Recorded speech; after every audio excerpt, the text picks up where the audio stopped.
New era niggas just scream out gang gang. My era niggas outside that gang bang. Old enough to know niggas that made it onto gangland. I don't say that to grandstand, I'm just spitting the facts, man. New rappers too busy just making sing-alongs. My raps will have it going savage like the Viacom. You don't want the smoke, homie, then your weed is strong. Good to see you smoke along to that Cheech and Chong. Me and my team, we on the front line. Steady putting in work, homie, it's always crunch time. Hard times produce me, dog. This ain't a movie, it ain't WWE. When I mention the bloodline, homie, I want mine, that's why I move different. Y'all too laxy daisy, I keep myself disciplined. Repetition on repetition, training is rigorous. Only way to survive the streets that's dangerous and vigorous. Behavior villainous, leave no traces of witnesses. Moment of silence for the taking of all our innocence. Now back to business, somewhat of a practitioner, cause there's no shortcuts in life, no pills that make you limitless. That's ridiculous, far set from reality, like loose that's licorice. Frame of thought is insanity, causing calamity if you actually watching and listening. Home to catching out from the dudes that started visiting. How you missing it? Losing profits and dividends. The way your boys been cooking, they need to give me a Michelin. The bliss is ignorant, say they don't like to mention them. They say we don't mention the bodies that's in Lake Michigan. Fucking hypocrites, I separate from the fakes. Run with a pride of lines, identify all the stakes. Hubris as they folly and catch on other mistakes. Matter of time before they're just another body that's in the lake. Navigate, these troubled waters won't choose my fate. My vision is too ambition like Alexander the Great. Say there's much on my plate, but I carry my weight. Figuratively and literally, for all those who can relate. I never break, you never get me to fold. You never get me to leave, Chicago is still my home. But I carry my heat, this windy city is cold. Valentine's Day massacre, but was it really Capone? Face blown out of proportion, the different views of contortion. Use best proceed with precaution before you lie dead in a coffin. It's not a threat, that's a promise. Best quit talking your nonsense, your body could end up missing. Got your family claiming we lost them. Can't find them, bad time and he's flatlining. Good riddance, bit it negative to mankind. And I'm like Jack Reacher, the equalizer, John Wick, Jason Bourne of the accountant. Either one, you can take your pick. The damage I could do with my side weapon. John Wick with my P40 Smith & Wesson. Opposition lightweight, so I'm not threatened. I'm just glad about the hate that they keep sending. It's really easy to talk that rah-rah on the internet. There's words to Zaza, I heard y'all ain't got your fingers wet. Don't get your cherry pop by that very op. We bust the real ones, got the heavy guap, you just carry prop. Bunch of these gangsters claim to be hard to the core, but they really not like women that claim to be faithful. But they really thought, act like they down, but when shit goes down, they call the city cops. Saints think they know a lot, no dilly squad. Tired of all of this fake shit, with fake asses and fake tits. They fake smiles, but fake lips. Picasso looking with their facelift. What I call nigga replacement, with the so-called real are the fakest. So the fakest niggas are the greatest. What was common sense no longer makes sense. What was common sense is now rare sense. What was funny then is now flagrant. Living in your thoughts, I don't pay rent. I take my time, you like patience. Then your blood drip on the pavement. With a headshot, got you brainless. After getting hit with that stainless, killer instinct, call me craven.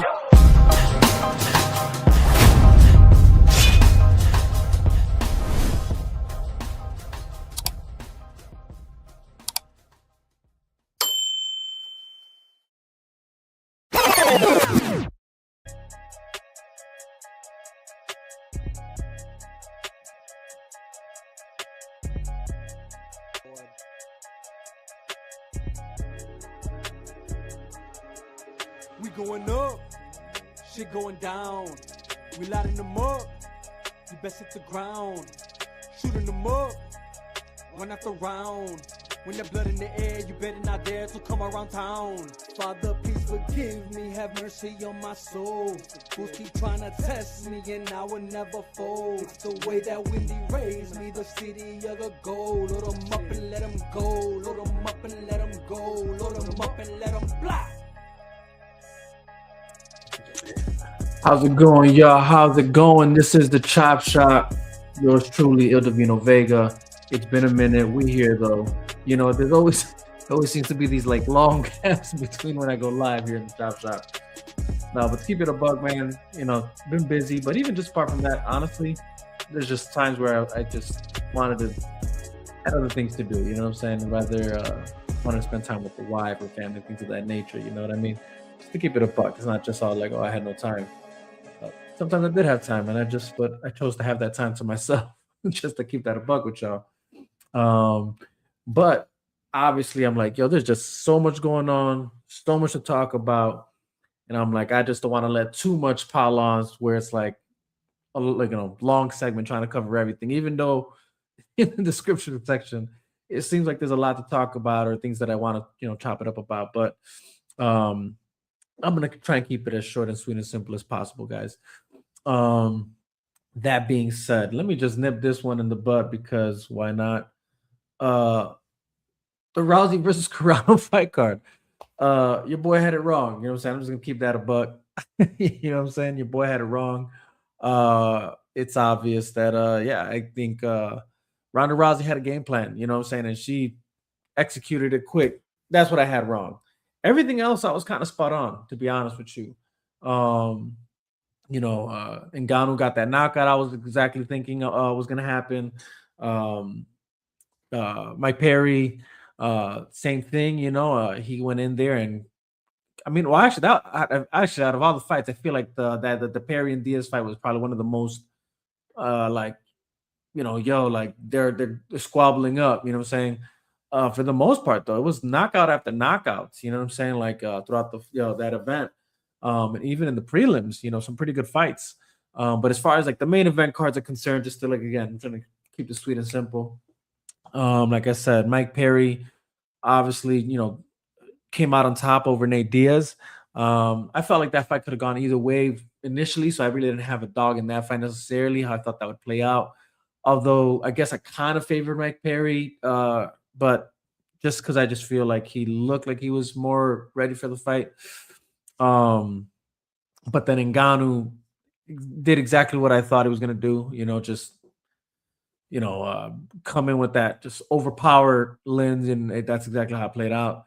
And yeah, like I said, though, as far as the Rousey Carrano fight was concerned, I was expecting Carrano to go in there and do that 1-2, boom, pop, pat, you know what I'm saying, and just put Ronda Rousey down. But Ronda Rousey just wasn't going for that. She wasn't trying to square up or scuffle or anything like that. She went straight for the takedown, and literally like what in 17 seconds, got the got the submission. So shout out to her and shout out to MVP again. They put on a good fight card, a really good fight card. And it shouldn't go unnoticed or undermined, so to speak. Again, I know there was a lot of talks about whether the fight card was strong or not. It was great. It was a great fight card, great fights, knockout spectacle, which you want to see out of a MMA event. I mean, yeah, we can all say like that round. The only setback was the Rousey Carrano fight card, at least for us, the viewers, right, who wanted to see a probably more long-winded fight between essentially two legends in the women MMA sports game. But Rousey went in with the game plan and executed it exactly right. So that's that. So like I said, I just wanted to nip that in the butt right quick. But let's get into this one right quick. NBA playoff. I mean, golly, like the way this is turning out again, OKC and Spurs going into game 7. It's I guess it's expected. It was expected, right? Like this isn't, like I said, Knicks and Cavaliers, that played out exactly how I thought it was going to play out. Knicks up the Cavs. Jalen Brunson doing his thing over there. I mean, the overall, Tibbs putting together a great, again, solid team. The Knicks are, and for the past couple of years, been actually pretty good team on the East. And obviously this year they came out, they showed out there, they're performing, where they need to perform again. But we can't pretend like they're, as always in these past couple of years, the East fluctuates, right? Like who's good and who's not. Like it's weird, you know what I'm saying? Because again, on paper, throughout the season, what it looked, Detroit should have been, they're the number 1 seed for a reason, right? And obviously it just didn't play out that way. And then even my boys, the Celtics, number 2 seed, didn't play out that way, right? So, it doesn't go, I guess, unnoticed, whatever, that the Knicks, we can make the argument, I guess, that they had an easy playoff run, but then that's like a discredit to even the other teams that they faced. But either way, like they're already in the finals. They're already in the finals. They're waiting to see who comes out of this tremendous series, in my opinion, between OKC and Spurs, I mean, just back to back, gladiator style of a performance. You know what I'm saying? Even just uh, a lot of people I think were counting out the Spurs this last game. I think people were expecting it to be OKC, but I mean, again, Game 7. When I saw the series kind of like split in those first two games, um, that's when I knew like, oh no, we got a series on our hands. Like, you know, um, so in true fashion, it's this has been really definitely probably the best series out of this playoffs. Between Wemby and SGA just going at it, as far as star power is concerned, and who's got who's got more to bring to the table, right? Um, but again, we got Game 7 coming up Saturday. But I look, it's tough. I'm still rooting for the Spurs. I'm gonna tell you this much.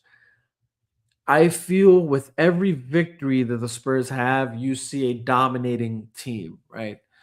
Um, that when they're really firing on all cylinders, Wemby's taking control of the game the way he should, with his teammates, doing their part.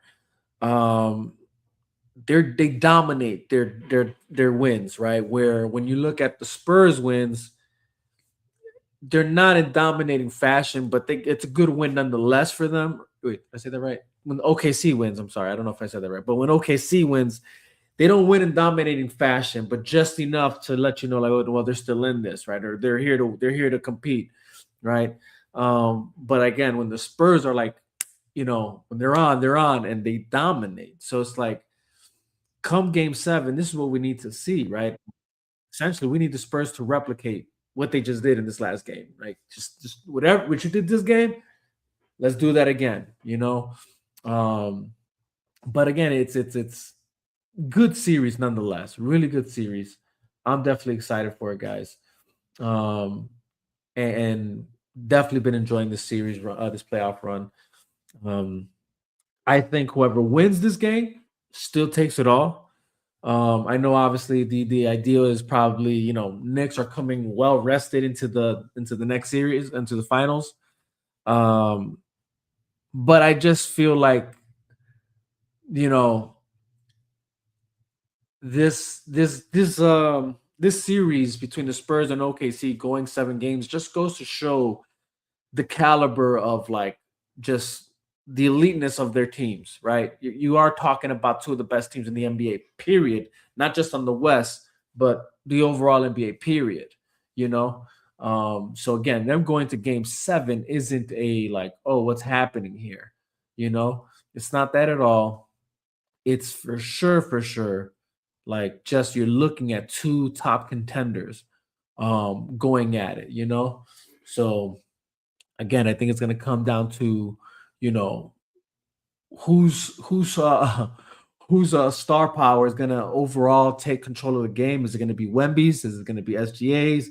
And then overall, just the teams itself, like, are they going to do what they need to do?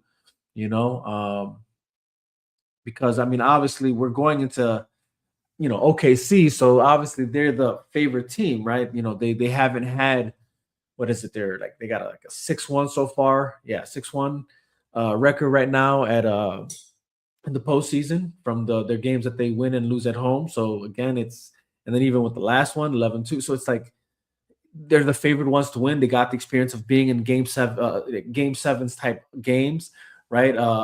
Last season, to bring it into this one. So again, it's no surprise, that I guess that they're favored in this, right? But it's like you can't just also just shut out what we've seen Spurs do, in these past couple games, and essentially just pretty much show what they bring to the table, right? Like how they are from threes, from the glass, um, the various edges and schematics that they have to their game. Um, so again, it's I'm still favoring Spurs. I personally, I'm pretty sure there's a few that would disagree. And if you do disagree, let me know in the comment section. Do you see SGA and OKC coming out on top, or do you see Wemby and the Spurs coming out on top in Game 7? And if you see them, whoever you see coming out on top, well, why do you see them coming out on top? Let me know in the comment section, guys. But again, it's been a good overall playoffs. Unexpected, so to speak, in some regards. Something's expected, right? Hold on, guys.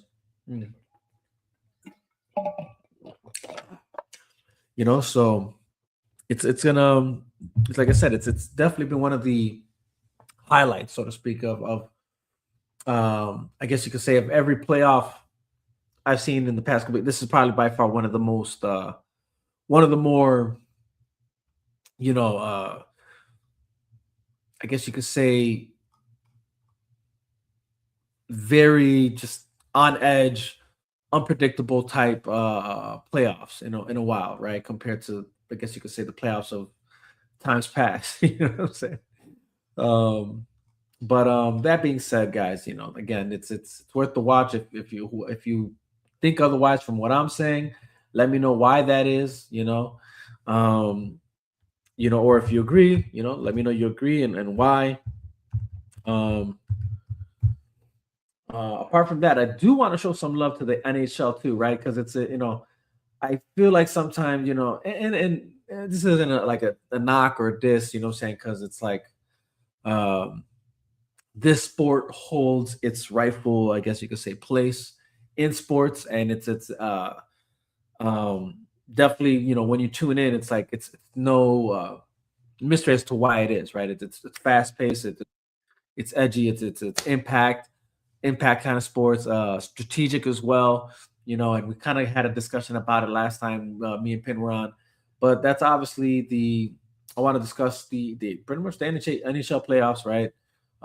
Going into the leading into the Stanley Cup, where essentially, well, depending, I guess, how the Carolina Hurricanes and the Montreal Canadiens, how their series goes. But right now, Carolina's in the lead. It's funny, what I'm saying? It's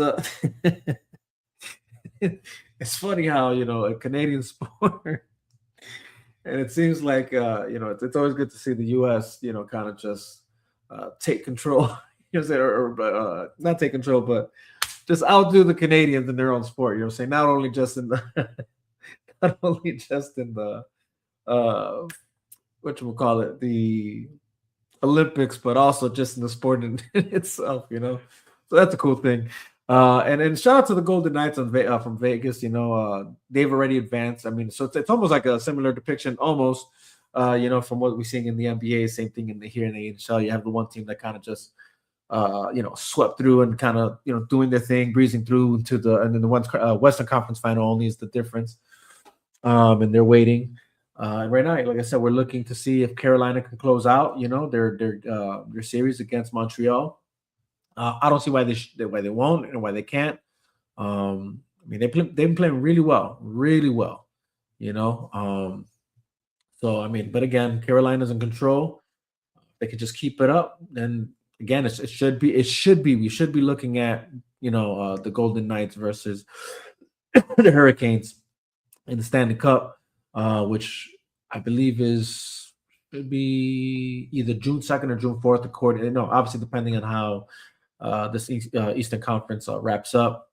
But again, who do you guys have? You know what I'm saying? Do you guys see it being the Golden? Well, again, assuming Carolina just puts a pin on this and goes into the finals, which I think is what's going to happen. What do you guys see? Or do you actually think Montreal has a chance of coming back?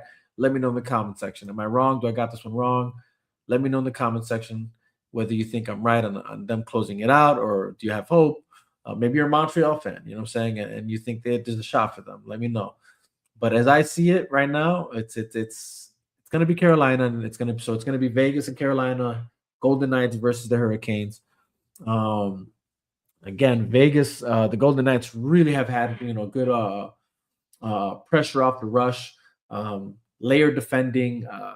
Their special teams and situational plays have been excellent. I mean, golly. So it's kind of crazy. I'm kind of favoring them, if I'm being honest, but I don't want to also downplay Carolina. The last couple of games I've been watching them play, I mean, they've been suffocating their teams with pace. They forecheck pressure well. Um, I would say even their structure overall, turns every game, into a 5-on-5 grind that they control. So uh, it'll be interesting to see how that series plays out. How both coaches adapt to, I guess, how both teams are playing.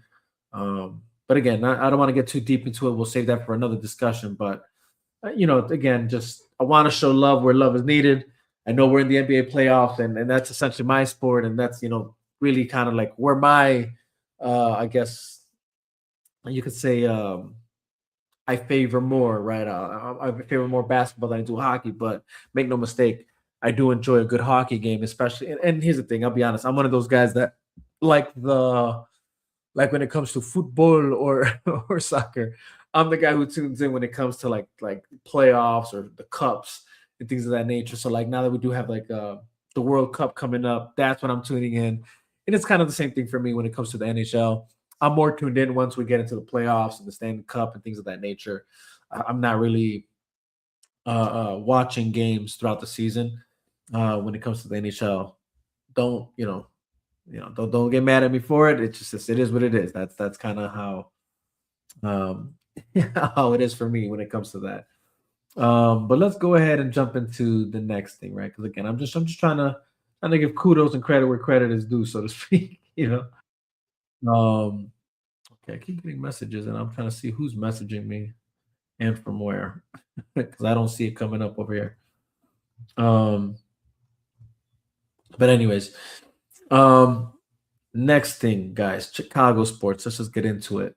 Um, guys, first and foremost, for those who don't know, we are essentially, in the last the last seconds, the crunching seconds of what essentially will be, if not be, the new Chicago Bears Stadium.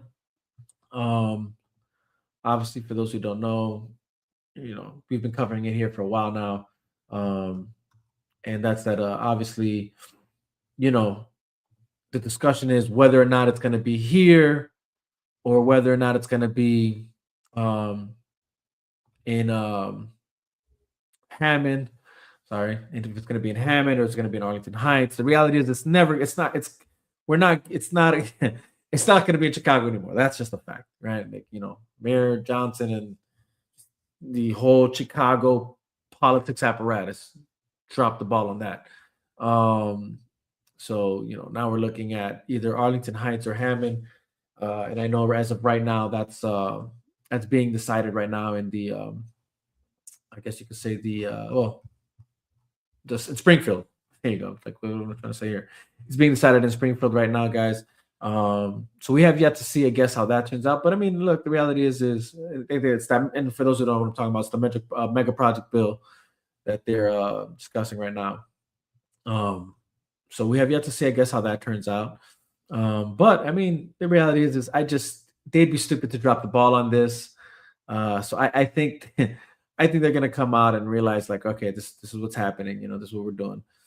Um, so I think that's gonna fall through. But I know that there is some backlash. So it's not to pretend like it's all daisies, right? Because really, essentially, to my understanding from what I last read, what they're essentially arguing there, or what is important to them regarding I guess you could say the whole thing with the Bears right now, or the stadium where it's going to be, is it's essentially the taxes, property taxes that are going to be going up in that area of Arlington Heights.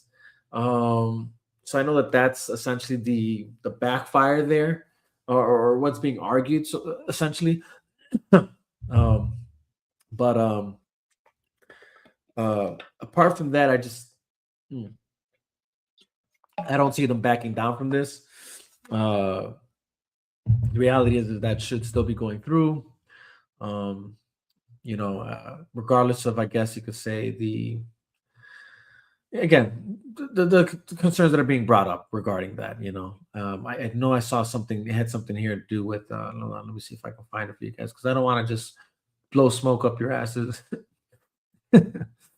um, yeah. Okay. Here we go. So this is essentially what it is. So, um, is it here? Boom. Yeah, so the bill in Springfield that includes a major stadium financing package aimed at keeping the Bears and legislators are under pressure to finalize something before the end of this session. So, like I said, it is coming close to that right now. Um, but I'm trying to get exactly to what I saw. What in the world? Hmm, okay. Well, either way, like I said, I know it has something to do with property taxes, and that's essentially what they're going back and forth on right now with that whole thing. So, but now that being said, guys, um, this is for sure the story of baseball right now, right? It's the Cubs and the Sox right now in Chicago. Um, you know, the the whole crosstown thing happened maybe like a couple weeks ago, maybe I don't know, 2 or 3 weeks ago, maybe just 2 weeks, maybe 1 week. I don't know, I can't remember. But what I do know is that I remember I was in the world. I was in the barbershop, obviously, when we were discussing it and like watching some of the games, right? So, so I remember, obviously, look, so I get my haircuts over like you can say the west side, northwest side, whatever. So obviously, it's more prone to Cubs fans and Sox fans. Obviously, for those who don't know, Chicago Cubs are no, most North Siders go for the Chicago Cubs, South Siders go for the Chicago White Sox. Although, the reality is some crossover, right? Like so there are some North Siders that go for Sox, some South Siders that go for the Cubs, and then you got your West suburbs, people that go for either or whatever.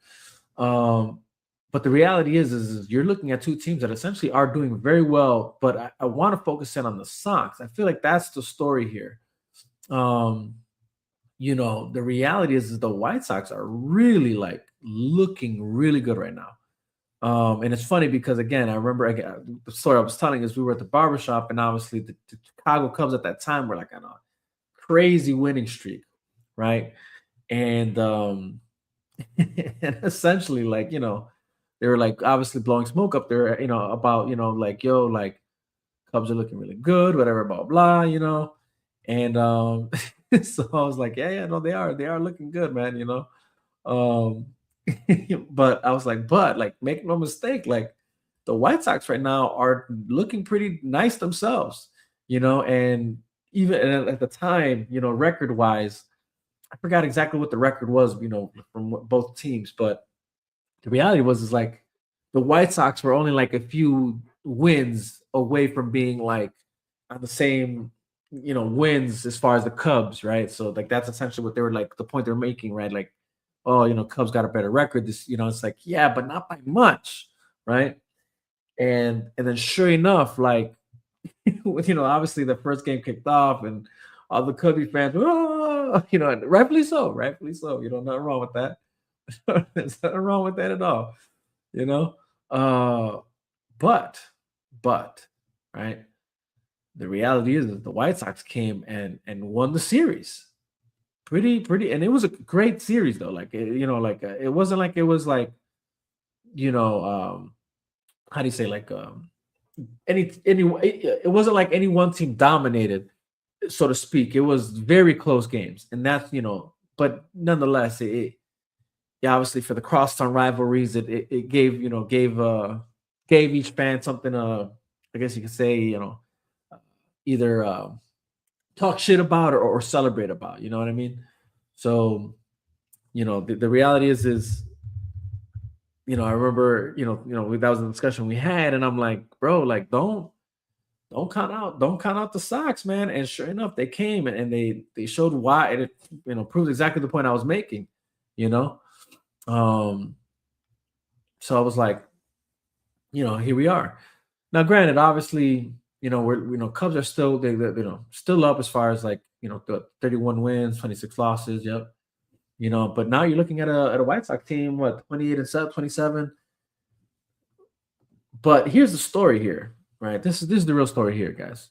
Just in case we're confused about what I'm getting at here, and that's that the White Sox have been on a winning streak right now. And not in a crazy like I mean, just dominating. I'll put it like that. Dominating the Twins, right? I mean, a 15-2 game, right? Uh David Sandlin doing his thing, right? Uh gave up one run on one hit over 6 innings, striking out four and retiring 18 straight batters. All right. He's the first White Sox pitcher since 1920s, since the 1920 or since 1920, sorry, to retire that many in a debut. So I mean, they're making history right now. Is my whole point, right? And don't get me started on what's his name, Murakami, dude. Murakami, bro. I mean, the guy is for sure, like their secret weapon. I'll put it like that. I mean, back to back with a solo shot, his 20th of the season. Um, I mean, geez, you know what I'm saying? Like you can't make this up. And again, uh they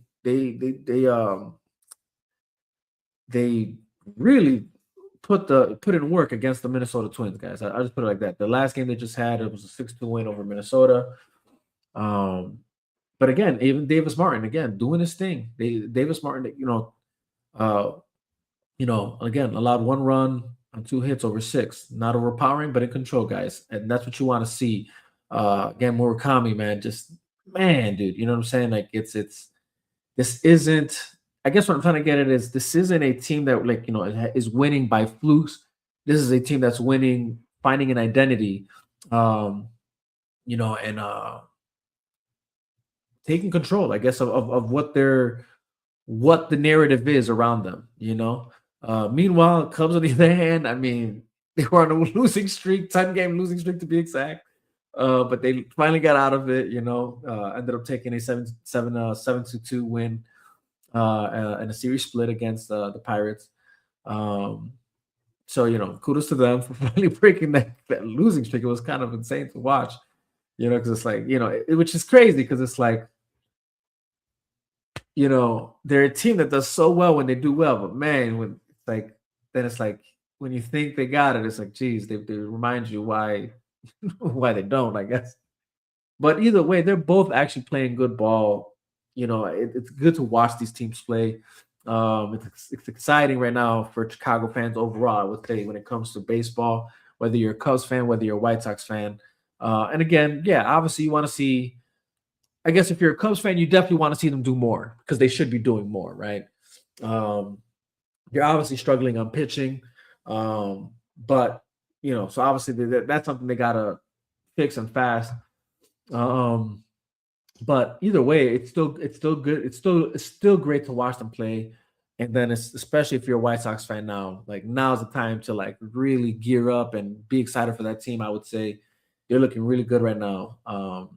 They got a really good squad, Um, I mean and it's not just Murakami, right? Like I want to stress that out, right?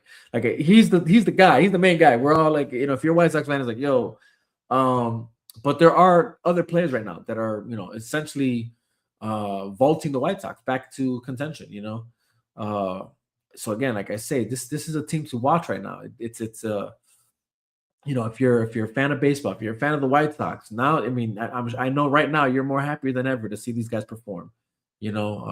From Colson Montgomery, right, to like Samuel Murakami,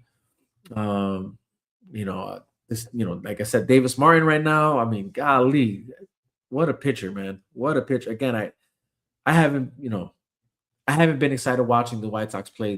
I haven't been this excited in a long time.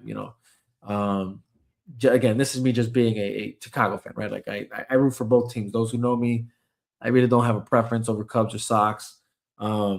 I would say it's more of a festive time to go watch the Cubs play in Wrigley than it is watching the Sox playing, down south in their stadium, their park.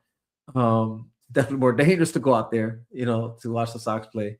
But we all agree that they have better food in the Sox stadium, the White Sox stadium. So that could be contended. Miguel Vargas, how can I forget about him? I mean, golly, that guy's playing well these days. You know what I'm saying? It's they got a good team, guys. That's all I'm trying to get at. Yeah, Grant Taylor, another one. 39 strikeouts, right? The guy's on. This is a good White Sox team, is what I'm trying to get at.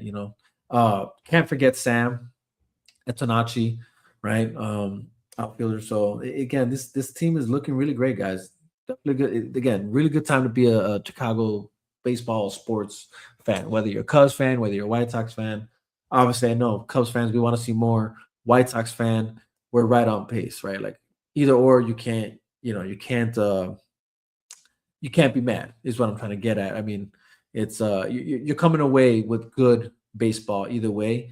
Um, so again, I just wanted to shout out these guys because it's like they don't, especially the White Sox, they don't get much love, but right now they rightfully deserve it.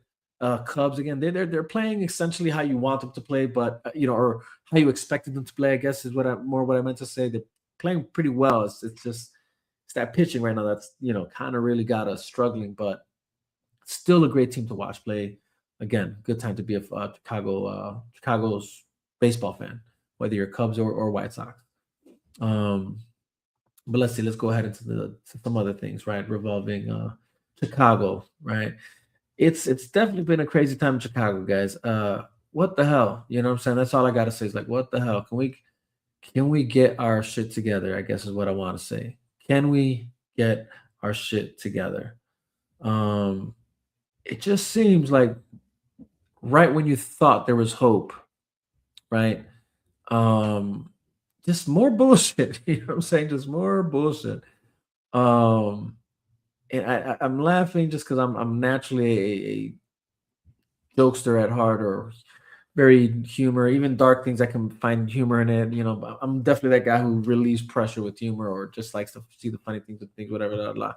Whole point is reality is there's a lot of serious things happening. Um, we had that West Side car attack, right?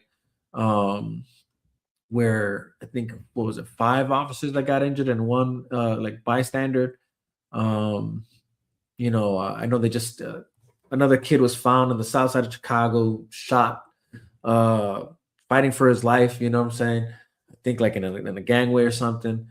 You had that other kid in Edgewater, on the north side. You know what I'm saying? Shot up while sleeping in his house. You know, saying I think got shot in his leg or something like that. Um, so it's a lot of crazy shit happening in Chicago, man.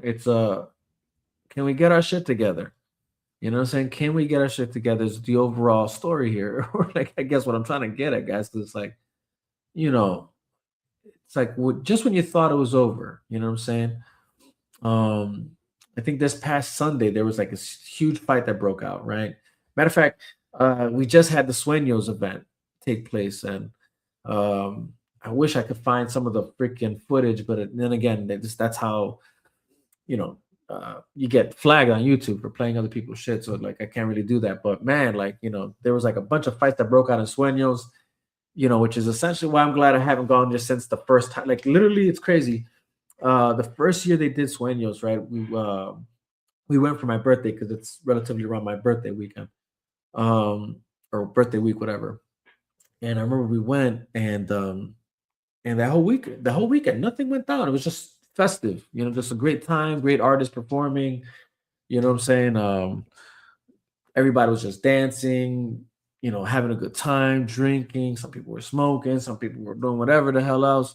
You know what I'm saying? It was just a good time. You know what I'm saying? It was just, nothing but fun. But it was like after that first year of just like good fun, it was like, nah, now comes the ratchetness, now comes the Chicago ghetto-ness. You know what I'm saying? And niggas just getting into fights and brawling. It's like not having, bitches as well. Like just, scrapping. It's like it's crazy.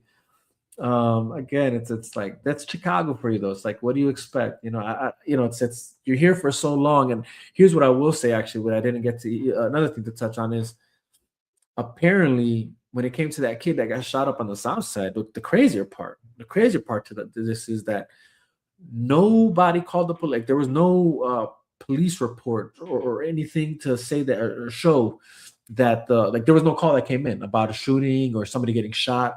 That kid was just found nearly dying, from getting shot at. Right?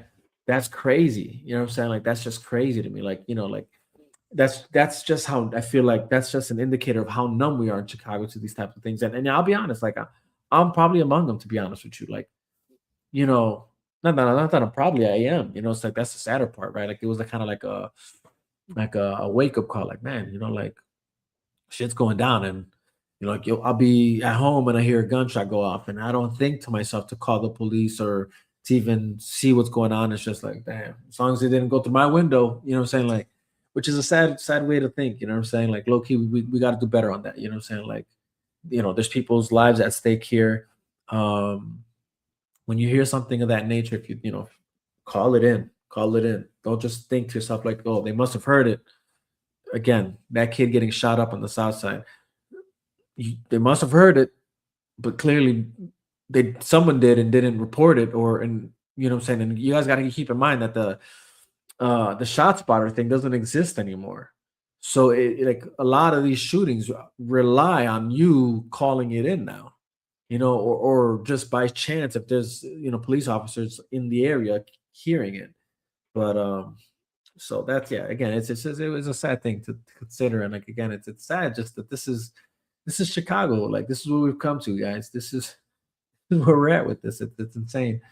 And I'll be honest, there's more to get into with that. Like, there's numbers there that I was looking, like, obviously I was like, me, I go down rabbit holes of like what's going on, statistics and all that. And it's kind of crazy. And then I know like the latest with that Tully guy, whatever, that's I think he's got like 20 offenses and like murder or something like that on pending against him, charges, whatever. But again, yeah, it's again this past weekend, this is what we're looking at happening in Chicago, and it's just like, yo, come on, man, can we like get our shit together, guys? It's just sad, man. Like I said, there was that huge fight that broke out, in the West Side. Police had to show up to break that up. Then there's that. Oh, this one was a crazy story too that I saw. An 18-year-old kid robbed and carjacked two brothers for an Infinity G37, and the goofy films himself flexing the plates and bragging, "We got keys to this" on social media. Let me just say this, guys. If you're gonna do a crime, your best like not like. But this, I'll say this. I feel like this is this just goes to show how much people that want to commit crimes are empowered to do so. That they think, I can film this on social media and not get caught. And the goofy now is facing it now, like it's evidence in his own case. Is my whole point. Key evidence. You know what I'm saying? So it's like, this is where we're at now. Oh, okay, Rob. I'm seeing you on Facebook. I wish you would have you should know this. Don't the comments on Facebook don't show, but he did say this on Facebook. Chicago got a serial killer on the loose too. Let's talk about it. So yeah, that's also true. Again, there's a lot of craziness happening in Chicago right now. It's kind of insane. Like I said, yeah, there was this a car that barreled forward into a line of officers and bystanders, injuring 5 cops and at least 1 civilian before coming to a stop. Obviously, there was a lot of panic around that, and there's some videos that kind of went around, where you can hear cops, screaming for medics and things like that. But anyways, like I said, it's just a lot going on, guys, and it's sad to see that this is where we're at with things. Chicago, we got to do better. We got to do better. That's all I'll say about that. Yeah, a serial killer on the loose too, apparently. So that's where we're at in Chicago, guys. Let's pray. Let's pray for Chicago. You know what I'm saying? Let's pray for it, and let's just do better, guys. Come on. But anyways, let's get into more like positive news, right? Let's get into more positive news, and we might get into some more controversial stuff too. But I will say this because it deserves its praise. The Michael movie, exactly as I called it, exactly how I thought it was going to go, is officially the #1 biopic of all time. Sorry, guys. It's officially the #1 biopic of all time, passing up Bohemian Rhapsody. I want to say it's made over $800 million in the box office. And the reality is it still has some legs. It still has some legs, guys. Um, so it's again, shout out to that, to the producers, the directors, to the cast. It was a great movie. The theater experience was a great experience. When I went, it was packed. It was packed. It was a packed movie. Um, and again, rightfully so. Rightfully so. It deserves um its praise. It deserves its praise, guys. If you haven't seen it, go watch it. Go watch it. It really is a good movie, and it's a part one to a part two. So like, why wait? Why wait? You know what I'm saying, to watch this movie. Just watch it. If it's still in your theater and your local theater, go watch it, guys. It's worth the watch. But like I said, it's the number one biopic movie for a reason. For a reason. And kudos to them, kudos to that team, the whole team that put that movie together, the family members that were involved, with it. Uh, I have no idea. Again, I don't know why Janet Jackson wasn't involved, but that's a conversation for another time.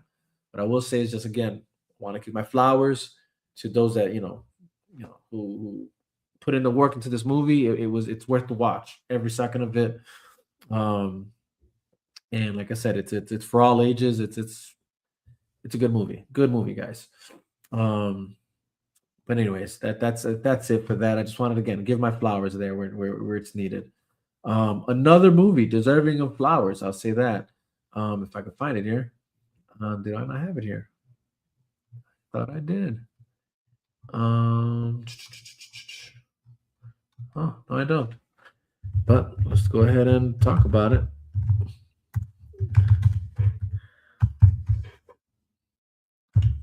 But it's Mandalorian and Grogu, guys. Mandalorian and Grogu. Just saw that. I saw it actually in 4DX, 3D. I'm not normally a fan I'm not normally a fan of like 3D movies and things like that. But I will say that it was good for that movie. That whole 4DX, 3D. Maybe even if I just did 4DX, it would have been a great experience without the 3D.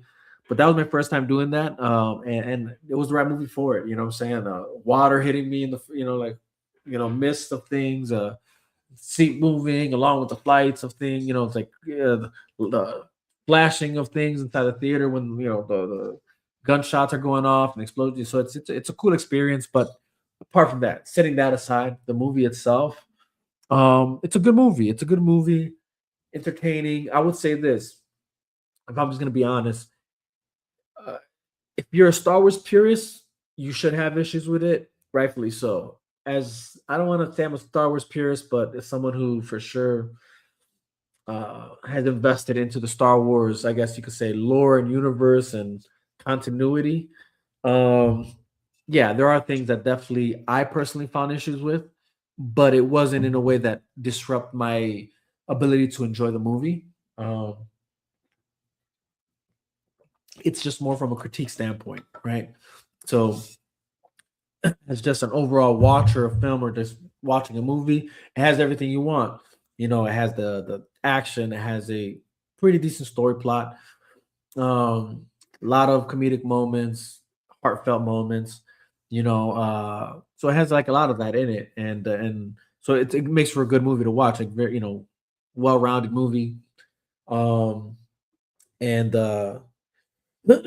but again, if you're a Star Wars purist, I can see why there's issues with it, and even just on a story basis, there are issues with it. I mean, nobody, everybody who knows how I feel about Star Wars knows that I'm really not a fan of where they went with the Mandalorian and series, as far as bringing Grogu back. It doesn't mean that I feel like this movie couldn't have been done or shouldn't have been done, I should say, because it clearly was done and done pretty well, I would say. There are some issues in the movie though that I find. Um, I don't know if I want to like spoil the movie just yet. I'll give people time to go watch it if you haven't watched it for whatever reason. I do believe it is worth the watch. Um, I'll probably do like a full review, like spoiler and all that next time I go live. Um, because there are things about the film that are, you know, for me personally, then I'm like, if I'm be honest, this is an issue, you know. And then again, then from the Star Wars perspective, same thing. Like, this is an issue, you know. Um, so that being said, that's that. Um, but again, if you haven't watched it, go watch it, guys. Go watch it. It's definitely worth the watch. Um, let's see the other movie I want to talk about. Where'd it go? Hmm. Hold on, guys. Here we go. No, actually, it wasn't a movie series. It was a Daredevil series, season 2, guys. Let's talk about it a bit. Overall, I would say it was a good series. It was a good season. Why am I frozen on my end? Been doing a lot of that lately. Kind of annoying. Okay. Let's see. Maybe if I close some boxes here. Um. Okay. I'm frozen on my end. I don't know why.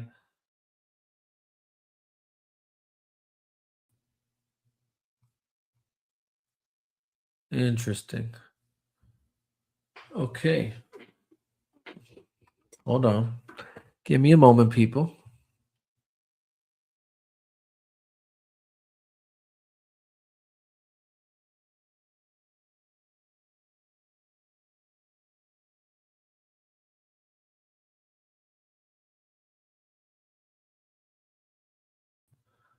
All right. That was interesting. Okay. Anyways, yeah, Daredevil season 2, guys. Overall, I enjoyed it. I will say that my biggest pet peeve, and this I don't mind spoiling because yeah, the series kind of ended a few weeks ago, maybe. But anyways, I will say this just to put my piece on it. I don't know if anybody's said this yet or whatnot, but I will say this: I do not like the direction they went with Paige. Um, I feel like it was almost like walking backwards with that character. Um, she kind of already moved past that whole what happened with her and Wesley in the Netflix series version of it, right? And there was that character growth for her already to the point where even when Daredevil wanted to kill, she stops him. She was the moral compass. You know what I'm saying? So it's like to then have it like on some lazy writing shit, you just flip it around where she's now like it. It was just that bothered me. I'll be honest. I'll just keep that a buck. I don't think that should have went down that way. Um, they could have done something better. Stop being lazy for you writers over there at Disney. Um, the reality is, if we're going to be honest, this isn't on the same level still as Netflix's version of Daredevil. Obviously, I appreciate that they brought back the same cast and they're bringing them back slowly, right? Obviously, we got Punisher, which I will say that was good, but we'll get to that. To just wrap up my thoughts on Daredevil season 2, um, it was okay. You know what I'm saying? Or it was good. It was good. It wasn't okay. It was good. But again, I could have done without the story plot that they went with Karen Page. And to be honest with you, I thought it was corny and cheesy. I really don't like the way kind of how they utilized that young girl of the White Tiger or whatever the guy's name was. I forget.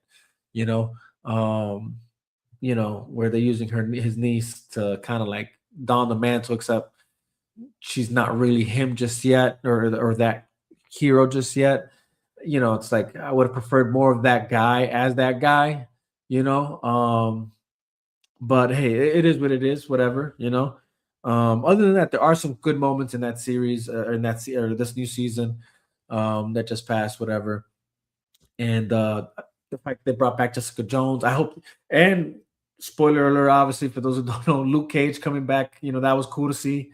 So that's dope. Obviously, last one missing is Danny Rand from the Iron Fist series. And again, I'm pretty sure there's a few of those I think we can do it out. But me personally, as a guy who, again, yes, I have my issues with the Iron Fist series. That's not admit. If you go watch my old rants about it, that's how I feel or how I feel about it. But all that to say, it wouldn't feel complete without him coming back because the reality is, regardless of however their shows were individually, um, on their own, the reality is that them coming together as defenders was still one of the best, Marvel uh, things to be done via Netflix at that time. So I'd still like to see him come back, but and maybe Disney can do right by the character, right? We'll see. But I will say as of right now, I like the Daredevil costume. Like I liked that new costume, the more black with the red on it. I thought that was cool. Um, and Kingpin, I mean, this guy Vincente, whatever his name is, I mean, golly, like the best, one of the best villains ever. Period. Um, so that's kind of been good to see. I think the guy from this guy's son, I forget his name, but obviously, who actually plays Tony in the Saints of Newark, which was like a prequel to the Sopranos. He was in this show. I thought he did a great job with his character. The spin they did with him, his story arc was pretty good. I like that. Um, mm. My only issue, and this can lead into the next, or one of the other, not my only issue, one of my other issues was, okay, you brought back Jessica Jones. That's fine. And yeah, showing us Luke Cage, cool. The way you ended season one with Punisher and then kind of just having us in this weird limbo with him, not bringing him back, that was weird to me. I didn't like that, and then you go now do this like one-off series, or not even a series, but an episode with him, right? And it was a great episode, but at the same time, it was like, what are we doing? Like, when does this even exist? Where in the timeline are we? And apparently, we're just supposed to know, apparently, that, oh yeah, this leads right into his appearance in Spider-Man: Brand New Day. It's just lazy. Like, I still don't like that personally, in my opinion. Like, I need more. I need more. I need it to connect better, make more sense of this stuff. Where the hell is this guy after what happened in season one of Daredevil and what happened with him? You know what I'm saying? Like, literally, you're thrown into this like thing. It's good as a standalone. I'll tell you that much. Like that one episode release was as good as a standalone, but it doesn't really connect with much. And you're just told, oh, it connects with Spider-Man: Brand New Day. And I still have yet to like, well, how really exactly does it connect to Spider-Man: Brand New Day? And I'm sure there's an answer out there that I just haven't seen or found, whatever. Maybe somebody that I know talked about it and I just haven't seen it. But either way, like as somebody who, let's just say, if you're not in on the like on the know of things, and I just said, oh, let me see. There's nothing to tell me that it connects to anything or shows me that it connects to anything. At least, not that I saw it. Again, if you disagree or you know something I don't know, please let me know in the comment section because honestly, I was lost. But other than that, like again, as a standalone, it was a great episode. Great episode. So kudos to them on that. Another show that deserves its flowers just wrapped up that season. The last season was Invincible, man. I feel like every season these guys keep delivering better and better and more. And it's really just cool to see in real time and just how the show keeps progressing. I mean, Jesus, the way it ends, right? Like, all those Viltrumites living amongst us on Earth. Like it's just crazy. It's crazy way to like, man, like honestly, if there's any series that I'm really enjoying, it's Invincible. It's really Invincible. I'm just watching, I'm getting back into The Boys. I kind of fell off a bit. But um Invincible, really, man. Just like hats off to those guys. They know what they're doing. Um Obviously, we're going to talk about this, guys. Obviously, don't think I wasn't going to talk about this. Don't ever think I'm not going to talk about this. There's not a world that exists where I don't talk about this, guys. Let me just say that. All right. And that's Restore the Snyderverse, guys. Of course, like I said, always, always, always, as long as Zach keeps posting about his Snyderverse, the DC universe that he created as we know it, as long as he keeps talking about it, I'm going to keep talking about it. As long as he keeps posting about it, I'm going to keep talking, showing his post. And so that's exactly what we're doing here, guys. All right. I mean, the man literally just keeps going nonstop, and I'm here for it. I'm here for it, guys. Um, just gonna pull it up right quick because it just can't go without showing. Um, I want to say this was the last one I showed, right? Obviously, the shot of Superman and the fly and the flames. This is the last thing I showed, right, guys? So obviously, he just posted. He just commented, "This is awesome." We got to see some of the homies here. Um, and I want to show this too, guys. For those who don't know, he's got obviously his own movie coming out. The last photograph. Uh, some of his actors from Rebel Moon appearing in this movie.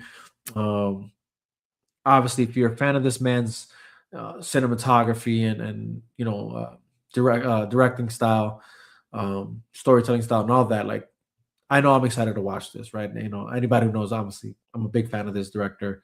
He's definitely up there with my Christopher Nolan's and Martin Scorsese and then you know.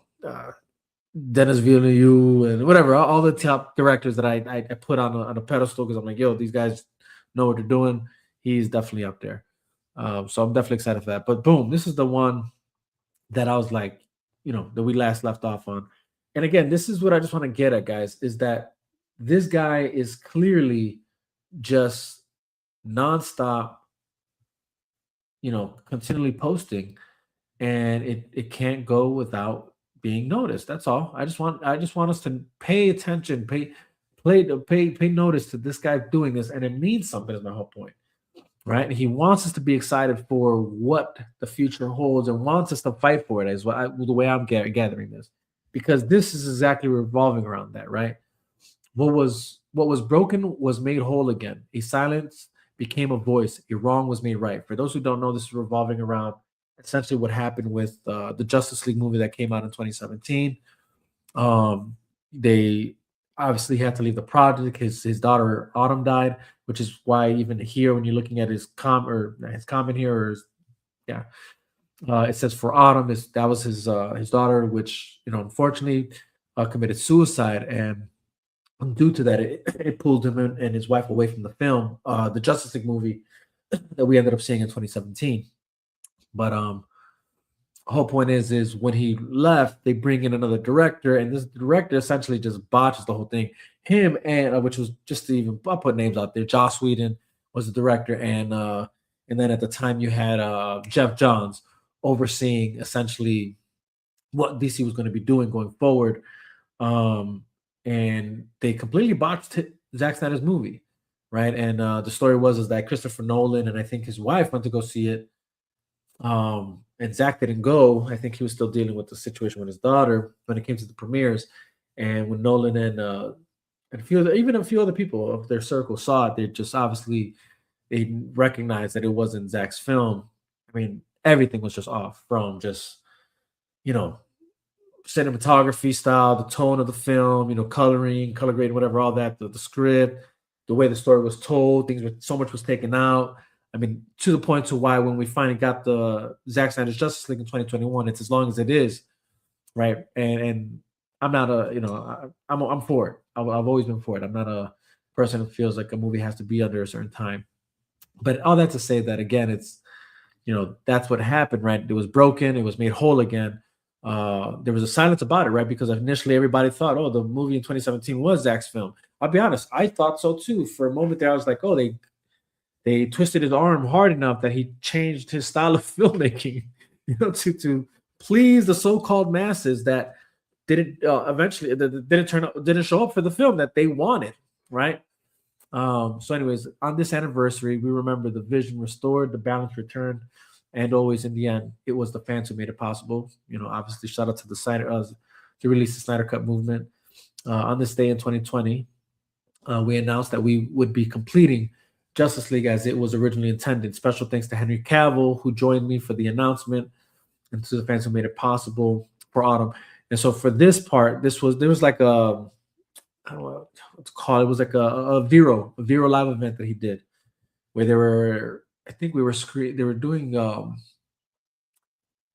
want to say it was a watch along, but I could be wrong. I can't. I really don't remember how this went. I just know it was a panel, and it was Zach and Henry Cavill showed up, and then it was like a few other like people from the movement at the time, other podcasters and stuff that were there for to kind of just ask questions and things of that nature. And that's where they revealed that they were going to allow Zack Snyder to release the Justice League movie, his version. So, anyways, again, that's what we're seeing there, right?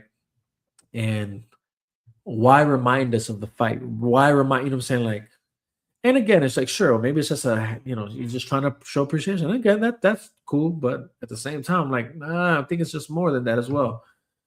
And this is a shot from the last photograph movie, as you see here, outside of Bogota, Colombia. So that's dope. I didn't know that this was being filmed in Colombia as well. It's kind of cool. But here we go, another one, guys. This is where I'm saying, like, this is anybody who knows Zack Snyder, everything's cryptic. Everything's cryptic. Like, he's always saying something more than what you think, right? And he posts this image from the movie BVS, right? It's Bruce Wayne, Wayne Manor in shambles. Which anybody who knows, though, right? If you've seen Zack Snyder's Justice League, you know that this is restored and essentially looks like it's going to become the new Hall of Justice.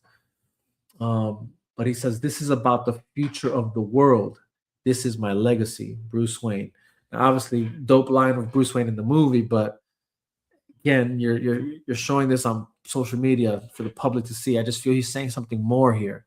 Like when again, regarding what did we just show, right? It was the release the Snyder Cut whole movement, right? It was essentially we were fighting for him to be able to release the actual vision of the Justice League film that he intended, right?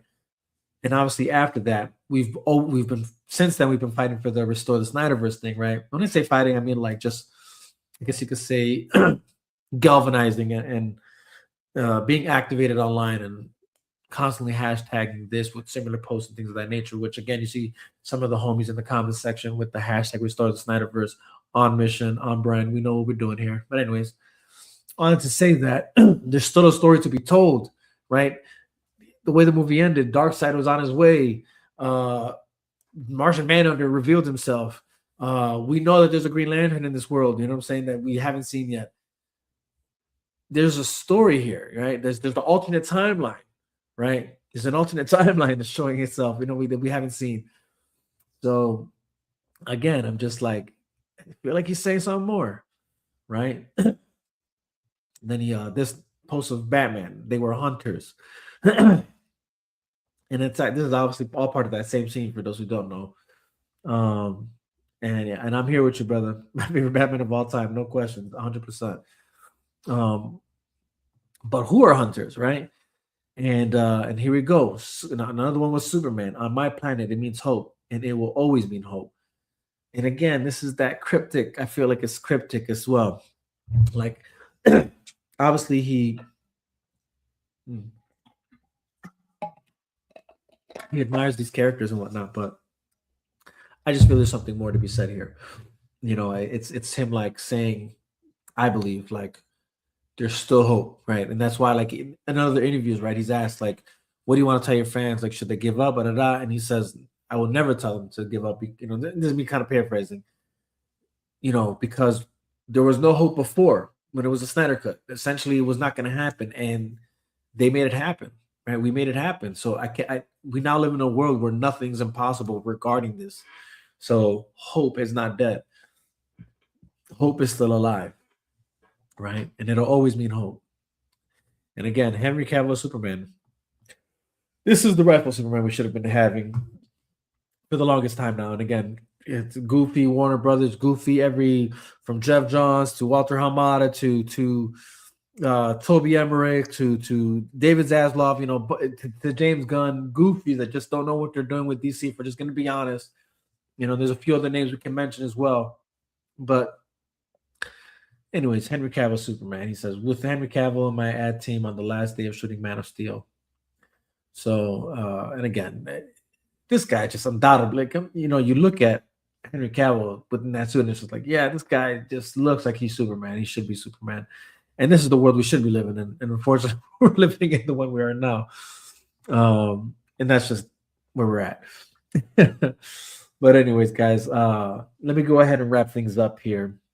But I want to discuss one last thing while we're here, and that's the roast of Kevin Hart.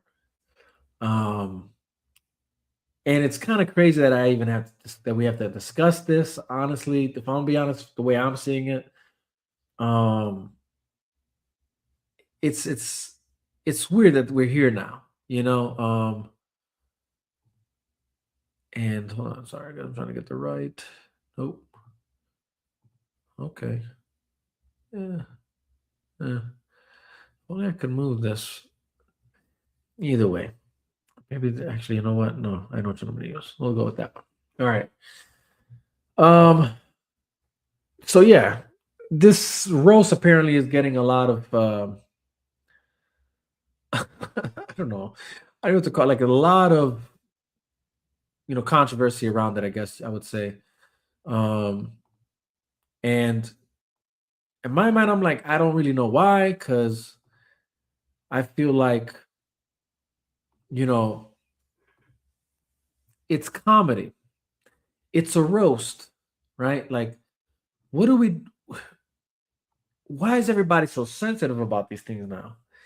Um, you know, it's to pretend like and even some of the like I guess you could say the narrative surrounding this is kind of insane, and I'll say this, shout out to Kevin Hart, because the man at least is sticking to his guns. You know what I mean? Like, he's not backing off, he's not swaying away from this, I guess how successful the show really was, right? Like, um, it was, a great lineup, even for the guys that really weren't that funny, right? And I aired, I think I aired it the last time I was on, honestly, like, you know, we'll get into it. The whole point is for the most part, like, not for the reality is like, dude, I was laughing hard, non-stop, non-stop.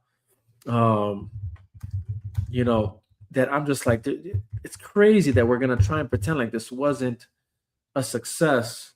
And actually, I'm gonna pull up the numbers.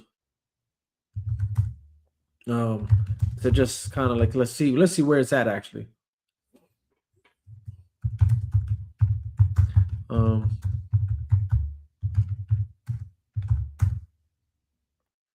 uh, here we go.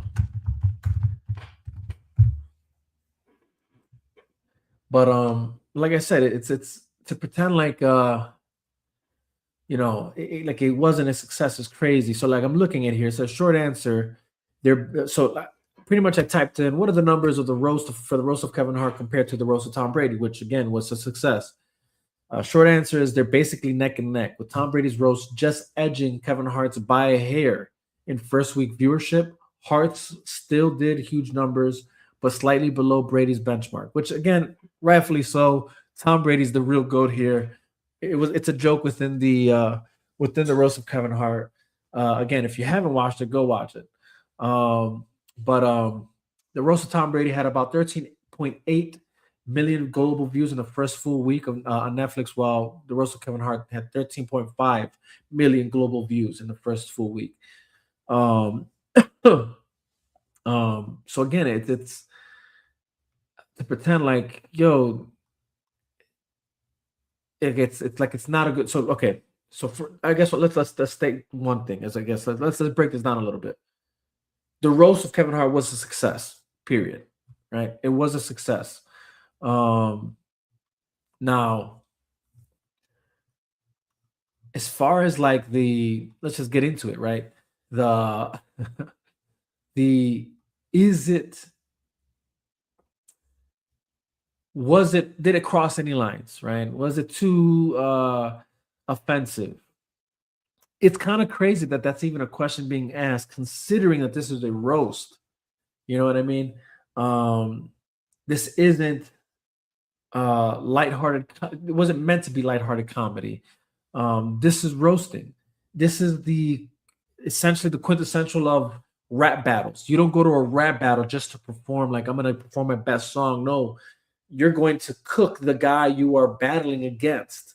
That's a rap battle. You don't, you know, Uh, Rap beef, same thing, right? You know, when we last were talking about the Drake versus Kendrick Lamar beef, which honestly that's another subject matter to discuss that I, you know, we don't have time for. But just this again to just to you know paint the pictures, like it's you don't expect lines not to be crossed, right? I mean, or better yet, what lines? You know what I mean? Like, and that's that. Even with me using that as a like comparison, the reality is that they're still different in the sense that when it comes to rap battles or beefs, like maybe there are lines, right, that we can acknowledge, right? So we'll say this, right? But there really isn't. There really isn't. And I guess what I'm trying to say is like, okay, maybe in rap beefs there's lines you don't cross or even battles because it's more serious in nature, right? It's not that comedic. Like it's not. We're not being funny here. This is meant to really destroy you, like emotionally, mentally. That's essentially the mission in a rap battle. So yeah, you can make the argument that oh no, this is intended to like just rip you apart. Where on the other hand, when it comes to the roast, a roast battle, it's still comedy, right? So it's meant to just be funny, you know. Now, whether you find something funny or not, that's on you, right? Like, yeah, that's your whole, that's your right, like that you can decide what's funny and not for yourself. For yourself, though, is the key word. You can't decide what's not funny and funny for everyone, right? That's what we're like. That's the point to be made here, right? Like, okay, you didn't like some of the jokes, you know, who knows, right? Like, I really don't know which one specific. Like, I'm sure that I've seen so many out there that I can't. I don't know which one to actually use, but whether it's from the Shane Gillis ones to Tony's to you know whoever else, whatever. It's it was still comedy. It's the whole point. It's still comedy. It's still meant to be funny, whether you find it funny or not. It's your choice, but that's for you to decide for yourself. Everyone can decide for themselves whether they found it funny or not. Here's the reality: nobody's off the hook. Now, you might think to yourself, well, there, there's never this many, like, I don't know, jokes against black people or something. I don't know, whatever the case may be. Says who? Like, here's the thing: if you've never watched the roast of anybody, like of anything, like that's why you're lost. First and foremost, because usually the ire is against the person who's sitting. Like they're the subject, right? So like it's Kevin Hart. He's black. He's short. He got ripped for all these things, right? He got ripped for his relationship stuff. He got ripped for his career stuff.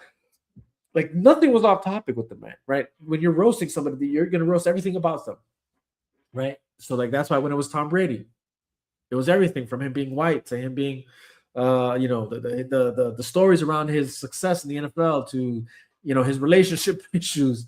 You know what I'm saying? Like nothing's off topic. So like this weirdness that somehow we are gonna draw a line here, though. I think that's the part that I'm not finding. That I'm just like, yo, like if we're gonna be even, we got to be even across the board. I'll say that, right? So if you think black jokes are off the table, well, then that means so do white jokes have to be off the table. And then at what point now are we going to just, when it comes to specifically like roasting, let's just say, but even just jokes in general, right? Like, you watch comedy, you watch some stand-up comedy where you'll have a black guy make fun of white people and their culture or their tendencies, and not just white guys, but everybody, right? Like, whatever, or they'll make fun of Puerto Ricans or they'll make fun of Mexicans.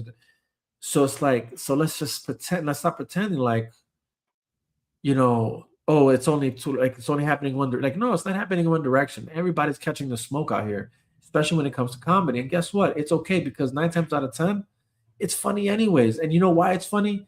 It's because sometimes, most of the time, not sometimes, because most of the time, it's actually based on something true, right? It's based off a true critique or a true portrayal of something, right? True stigma or what's the word I'm looking for?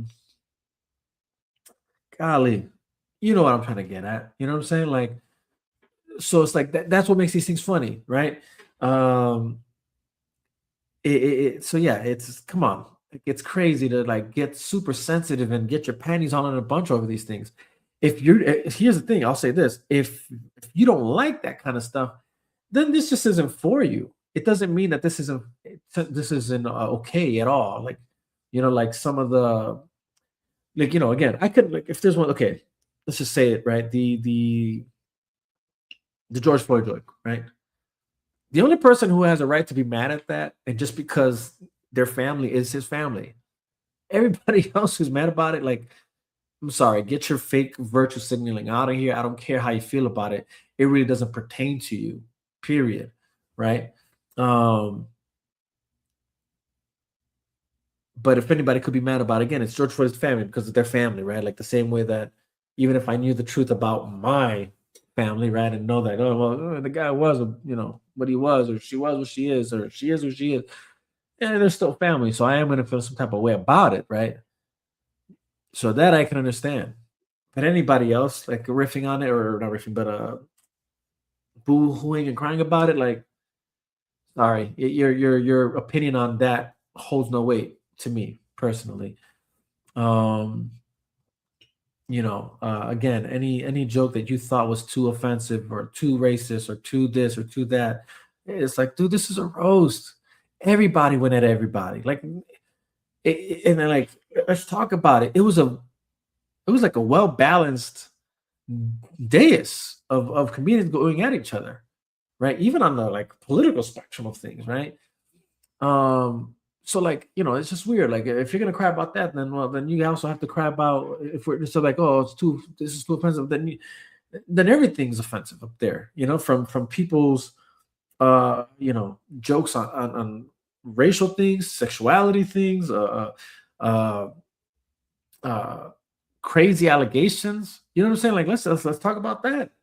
Like, I'll be honest, like, some of the most unfunny parts were, yeah, like, I thought Chelsea Handler she was funny to me, but then there were moments where I'm like, no, that wasn't that funny. You know, right? You know, uh, if you're gonna be offended by if you're gonna pretend to be offended about the George Floyd thing, then there's uproar. Then there's validity to have an uproar about the Charlie Kirk joke that Pete Davidson gave.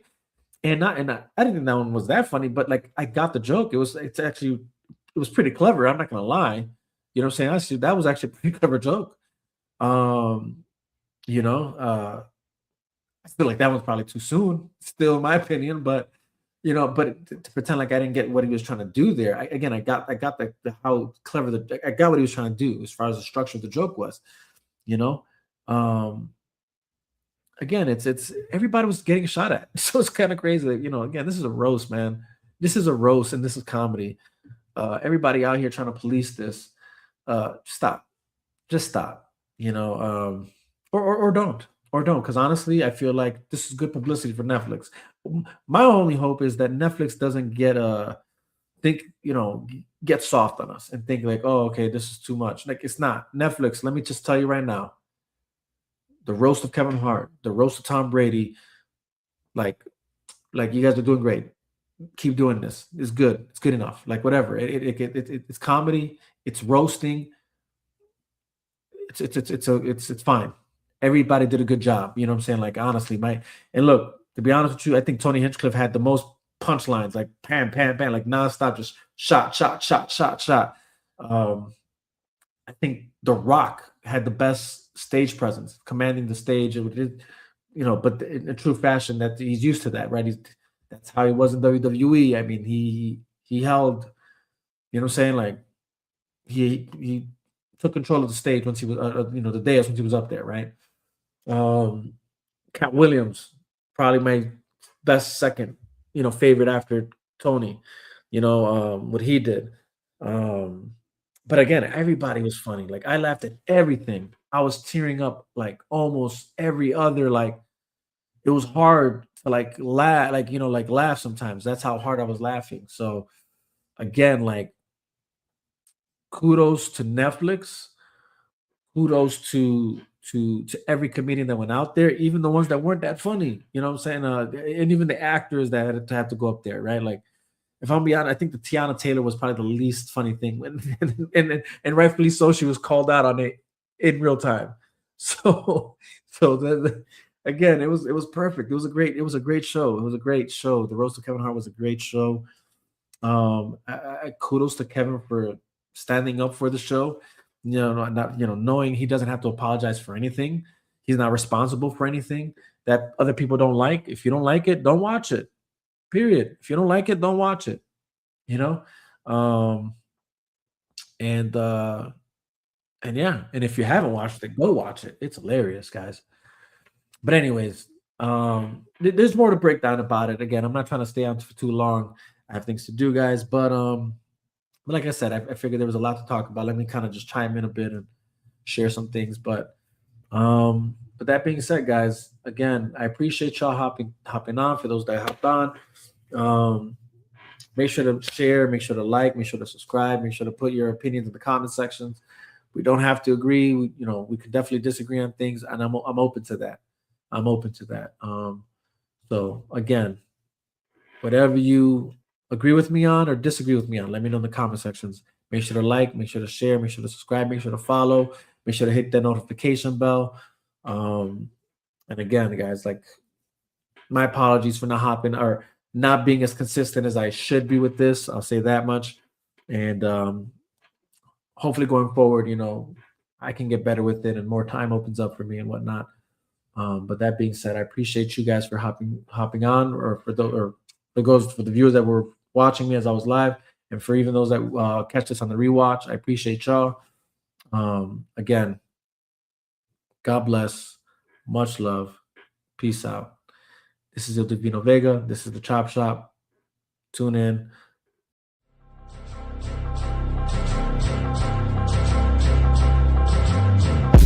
New era niggas just scream out gang gang.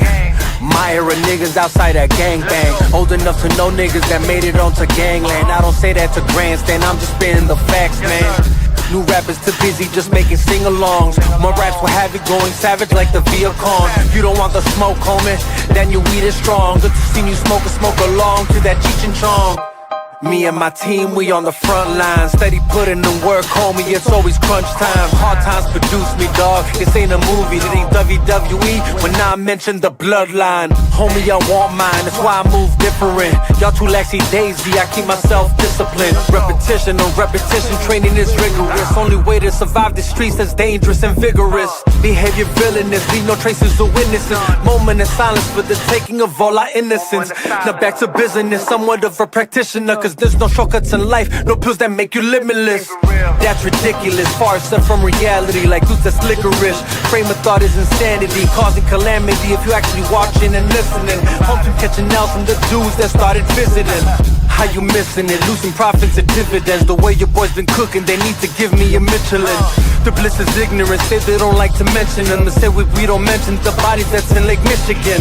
Fucking hypocrites, I separate from the fakes. Run with a pride of lines, identify all the stakes. Hubris says they folly and catch on other mistakes. Matter of time before they're just another body that's in the lake.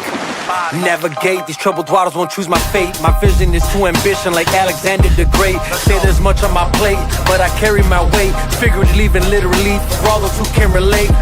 I never break, you never get me to fold. You never get me to leave, Chicago is still my home. But I carry my heat, this windy city is cold. Valentine's Day massacre, but was it really Capone? Face blown out of proportion, the different views of contortion. Use best proceed with precaution before you lie dead in a coffin. It's not a threat, that's a promise. Best quit talking your nonsense, your body could end up missing. Got your family claiming we lost them. Can't find them, bad time and he's flatlining. Good riddance, been a net negative to mankind. And I'm like Jack Reacher, the equalizer, John Wick, Jason Bourne, the accountant. Either one, you could take your pick. The damage I could do with my side weapon. John Wick with my P40 Smith & Wesson. Opposition lightweight, so I'm not threatened. I'm just flat about the hate that they keep sending. It's really easy to talk that rah-rah on the internet. There's work to Zaza, I heard y'all ain't got your fingers wet. Don't get your cherry pop by that very op. We bust the real ones, got the heavy guap, you just carry prop. Bunch of these gangsters claim to be hard to the core, but they really not like women that claim to be faithful. But they really thought, act like they down, but when shit goes down, they call the city cops. Same fools think they know a lot, no dilly squad. Tired of all the of this fake shit, with fake asses and fake tits. They fake smiles with fake lips. Picasso looking with their facelifts. What I call nigga replacement, with the so-called real are the fakest. So the fakest niggas are the greatest. What was common sense no longer makes sense. What was common sense is now rare sense. What was funny then is now flagrant. Living in your thoughts, I don't pay rent. I take my time, be like patience. Then your blood drip on the pavement. With a headshot, got you brainless. After getting hit with that stainless, kill instinct, call me craven.